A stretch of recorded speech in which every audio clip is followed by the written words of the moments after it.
फरायसा आफादनि बानजायनायाव आन्डार 13 football tournament दिनै सेमि फाइनाल मोननै जायगायाव क'क्राझार जिल्लानि देबोरगाव बे गोजौसिन प्लेग्राउन्डआव चिरां जिल्ला आरो बाक्सा जिल्लानि गेलेनाया जागासिनो दङ। दासिम हाफ टाइमनि सिगां चिरां 1 आरो बाक्सा 0 आरो सनितपुर जिल्लानि हग्राजुलियाव खावब्ला सेन्टाराव धेमाजि आरो कार्बि आंलंनि गेजेराव सोलिगासिनो दङ आरो दासिम जोंनियाव खौरां फैनाय मथे कार्बि आंलं 2 धेमाजि 1 दा थांनाय 4 तारिखनिफ्राय मोनब्रै जनाव बे बादायनाया जादोंमोन। बिश्वनाथनि दैमालुआव गहपुराव, कार्बि आंलंआव जादों लांहिनाव, गवालपारायाव जादों दुधनैयाव आरो बाक्सायाव जादोंमोन।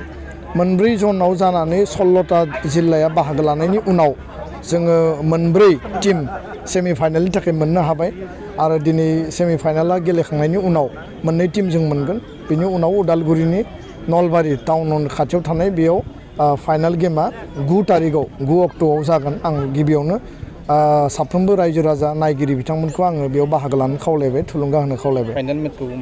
फाइनाल गेमनि थाखाय जोङो टटेल प्रिपेरेसन खालामदों। जोंनि जिल्ला दखराफोरखौ जों खावलायदों बाहागो लानो आरो रायजो राजाखौबो खावलायदों। थांखिया जाबाय बड'फा गोजोरथियारि सोलायनाय मावथांखि, समाज आरो माहारिनि जौगानाय आरो परिबर्तननि थाखाय बे मोनसे इनिशिएटिभ। जों गोबां सेनियर टीमनि खेला होयो। जोंहा मार्टियार ट्रफि दङ, गल्ड काप दङ बा बायदिसिना सेनियर टीमनि जोंहा सोलिगासिनो दङ, माखासे जोबलांबाय। किन्तु जायफोर यां, जायफोर फरायबाय थादों, जायफोरा भबिष्यत माने केरियार दानो थाखाय आरोबाव साबसिन हामसिन स्कप दङ, बे आन्डार 13 माने 13 बोसोरनि गाहायनि जोंनि स्टुडेन्टफोरखौ लानानै बे फुटबल टुर्नामेन्टखौ जों होदों। जाहाथे बिथांमोना जिउआव फरायनायजों लोगोसे गेलेनायखौ मोनसे माने लाइभलिहुड हिसाबै केरियार हिसाबै दानो हायो आरो गावबा गावनि फिटनेस आरो स्किलखौबो थिग लाखिनो हायो।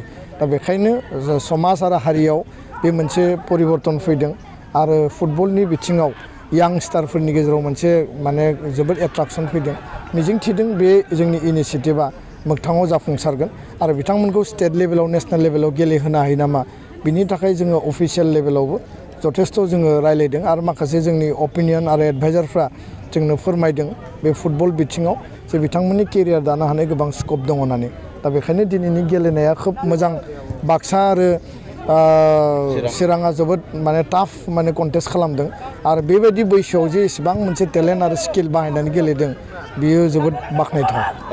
1000 चेक, बे चेकखौ जोंहा दुलाराय बर' फरायसा आफादनि बारग' बुंथिगिरि मानाव गेदेर आरो मोनसे बाथ्राखौ मख'नो लुबैबावदों, आफादगिरि बिथांखौबो खावलायबाय आरो मोनसे बाथ्राखौ आं मख'नो लुबैदों, दिनैनि जे सेमि फाइनालनि जे बेस्ट प्लेयारनि जे डनेसन, बेखौबो जोंनि दुलाराय बर' फरायसा आफादनि बारग' बुंथिगिरि मानाव गेदेर मुस्रि पनिन बर' बिथाङा दिनैहाय डनेसन